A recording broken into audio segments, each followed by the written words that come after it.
Agent తర్వాత ఎందుకు Akhil silent అయ్యారు? ఊహించిన దానికంటే ఎక్కువ ఎఫెక్టే అఖిల్ కెరీర్ పై ఈ సినిమా చూపించిందా? ఇప్పటికీ ఏజెంట్ ఇచ్చిన షాక్ నుంచి అక్కినేని వారసుడు బయటకు రాలేకపోతున్నారా? లేదంటే లోపలే ఏదైనా ఇంకా పెద్ద ప్లానింగ్ సిద్ధం చేస్తున్నారా? 2023ని వదిలేసి కొత్త ఏడాదిపై ఫోకస్ పెట్టారా? అసలు 2024లో అఖిల్ ఏం చేయబోతున్నారో ఈ స్టోరీలో చూద్దాం.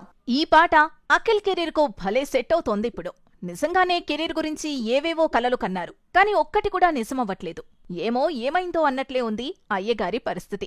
ఒక్క హిట్ కోసం కళ్ళు కాయలు కాచేలా ఎదురు చూస్తూ ఉండిపోయారు ఈయన. మోస్ట్ ఎలిజిబుల్ బ్యాచులర్, కంటి తుడిపే కానీ సూపర్ ఏం కాదు. ఇక ఏజెంట్ గురించి ఎంత తక్కువ మాట్లాడితే అంత మంచిది. ఏజెంట్ తర్వాత మళ్లీ భారీ బడ్జెట్ సినిమాల జోలికి వెళ్లడానికి అఖిల్ భయపడతారేమో, ఓసారి ఆలోచిస్తారేమో అనుకున్నారంతా. కానీ అయ్యగారక్కడ ఆయనెందుకు తగ్గుతాడు చెప్పండి? అందుకే నెక్స్ట్ కూడా భారీ బడ్జెట్ తోనే రాబోతున్నారు.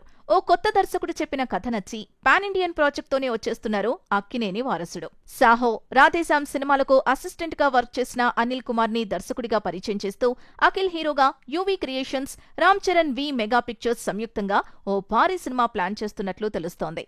పీరియాడిక్ బ్యాక్ డ్రాప్ లో రానున్న ఈ సినిమాకు ధీరా అనే టైటిల్ ప్రచారంలో ఉంది.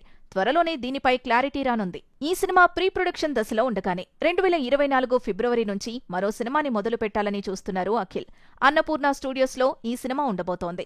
ఏడాదికి ఓ సినిమా అఖిల్తో ఉంటుందని గతంలోనే క్లారిటీ ఇచ్చింది అన్నపూర్ణ కాంపౌండ్. మొత్తానికి ఒకేసారి 2 సినిమాలు పూర్తి చేయాలని చూస్తున్నారు అక్కినేని వారసుడు.